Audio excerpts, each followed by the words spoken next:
vamos falar sobre o livro O Sonho de Mendeleev, publicado em 2000 pelo autor Paul Strange, responsável também por obras como Químicos e Filósofos, em 90 minutos. Começando então, para a gente entender a obra, é necessário saber de quem ela se trata. Sendo assim, deixamos nossa ordem cronológica um pouco à parte e pulamos direto para o capítulo 13, onde retratamos a vida de Mendeleev, ou Dmitri Mendeleev, como foi batizado. Nascido em 8 de fevereiro de 1834, em Tombouctou, na Sibéria, o caçula de 14 ou 17 filhos, ninguém sabe ao certo. Tá, no começo. Antes de nos aprofundarmos no assunto do livro em si, vamos ressaltar qual foi a importância da antropologia e a filosofia nesse processo de desenvolvimento da química de tempos atrás até hoje. A antropologia descobrindo o início de tudo e de como as coisas se originam, e a filosofia que foram de grande importância na química. Há muitos anos atrás, em torno de 1500, existiam pessoas que pensavam fora da casinha. Esses, denominados filósofos, se perguntavam sobre os elementos da natureza em como o mundo era formado. Vamos começar falando de Tales de Mileto, que em seu auto-questionamento falou que o mundo era formado só por água. Óbvio que os demais filósofos da época não acreditavam nesse pensamento e em seus argumentos. Tivemos em peculiar um chamado Empédocles, tinha uma visão de que o mundo era formado por 4 elementos. Esses eram terra, fogo, água e ar. A alquimia teve o início em Alexandria, onde foi encontrado um pensamento grego antigo, conhecido como arte egípcia, que ficou associado aos 7 elementos metálicos, conhecidos como o ouro, a prata, o cobre, o estanho, o ferro, o chumbo e o mercúrio. Com o decorrer do tempo, os egípcios associaram esses 7 elementos à existência de 7 planetas. Tá bem? Em resumo, a alquimia tinha como manuseio em transmutar metais em ouro, o que não foi uma prática inteiramente monopolizada na época. O livro vê a alquimia como uma mentira e a pedra filosofal também.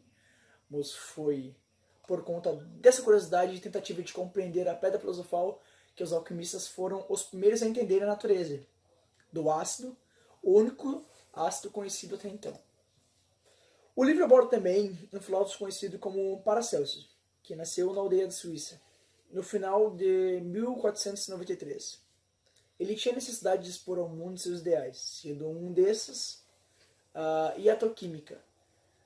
A ideia não era inteiramente sua, mas Paracelso fez tanto para desenvolvê-la que praticamente se apossou dela. A iatoquímica tinha como objetivo estabelecer a química como o cerne da prática médica. A química continuava sendo claramente alquimia, mas Paracelso declarou que a alquimia estava perdendo seu tempo na tentativa de produzir ouro e que o caminho para a química deixar de ser ambígua e fazer sentido era a medicina.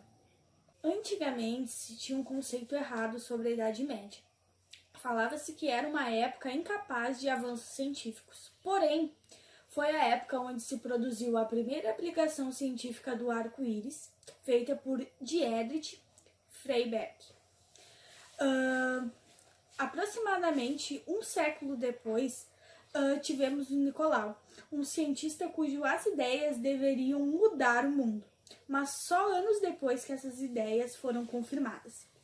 Foi Nicolau que introduziu a ideia de que a matemática aplicada era o caminho para o conhecimento, dando origem à ciência. Algum tempo depois, outro cientista chamado Copérnico usou um dos palpites de Nicolau e produziu um modelo científico baseado em observações detalhadas e amparo matemático sobre o plano heliocêntrico.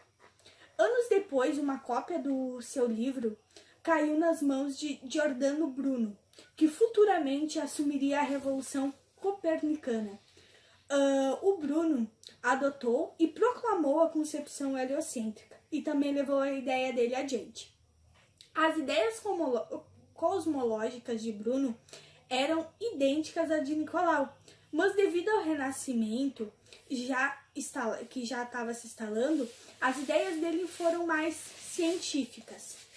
Anos após tivemos Epicuro, que aceitava um mundo totalmente mecanista e adotou a teoria atômica de Demócrito. Esse cientista atraiu a atenção de Lucrécio, que acreditava que o universo iria evoluir fisicamente e biologicamente. Lucrécio foi o primeiro homem a dividir a história em diferentes idades de desenvolvimento humano. Um modo novo de ver o mundo veio em 1608, junto com a invenção do telescópio. Nessa época, o mundo e as mentes estavam se expandindo. Galileu foi um dos primeiros cientistas a compreender que a nova ciência estava perto. Foi um homem extraordinário. Sua primeira invenção foi um termômetro para medição de pulso. Ele foi também o primeiro a juntar a física e a matemática. E ao fazer isso, ele conseguiu conceber a noção de força mensurável. E junto com isso, nasceu a ciência moderna. Já Descartes tinha uma abordagem diferente de Galileu. Para ele, a ferramenta primordial na busca do conhecimento era a razão. Ele criou as coordenadas cartesianas para objetos no espaço tridimensional. Assim trouxe para a ciência um novo método, o método cartesiano. Nesse meio tempo, surgiu Bacon, que sustentava a ideia de que a ciência podia desenvolver o conhecimento apenas pela lógica indutiva. Dentre os vários experimentadores da época, tínhamos também Gilbert. Foi ele quem descobriu a força eletrônica e magnética. Algum tempo após, o físico Van Helmont lançou o seu trabalho bioquímico, que levou ele a estudar a digestão humana. Porém, quem concluiu o seu trabalho foi o discípulo dele, que se chamava Silvius. E foi graças ao trabalho dos dois que a química começou a emergir como uma ciência distinta. Tivemos na sequência disso Robert Boyle, considerado por muitos o fundador da química moderna. Boyle, juntamente com Rock, provou a previsão de Galileu de que o vácuo de dois corpos cairiam precisamente na mesma velocidade. No final da Idade Média, 12 elementos já eram conhecidos, porém não foram dados a eles os devidos prestígios, nem aos descobridores deles, porque naquela época ainda não se tinha definição de elemento. Ela foi criada apenas em 1661 por Boyle. Somente 8 anos depois que outro elemento foi descoberto. Essa descoberta foi feita por Henning Brandt, sendo o elemento que ele descobriu o fósforo. Tivemos depois dele o Celli, que identificou uma série de ácidos animais, vegetais e minerais. Tornou-se então o primeiro químico a produzir cloro, mesmo não sendo ele que o identificou o cloro como um elemento. Chegamos então no grande mistério do flogístico. E para quem, assim como eu, não sabe o que significa flogístico, é uma palavra derivada de ígneo, que por sua vez é algo relativo ao fogo. Indo para o capítulo então, o bicho estava começando a pegar na química, e uma série de elementos estavam sendo descobertos. E por mais mudanças que a química vinha sofrendo, ela ainda não era 100% explicável. A química ainda tinha um grande mistério, o fogo, que naquela época era um dos 4 elementos fundamentais. Até que apareceram os alquimistas e bagunçaram a mente de todo mundo, fazendo com que virassem apenas 3, sendo eles mercúrio, enxofre e sal.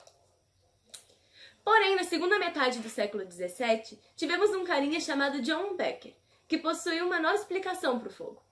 Estaria tudo bem se o nosso amiguinho ali não fosse simplesmente a maior fraude da ciência. Eram épocas difíceis na Alemanha, e o nosso amiguinho se casou literalmente com a filha do conselheiro imperial.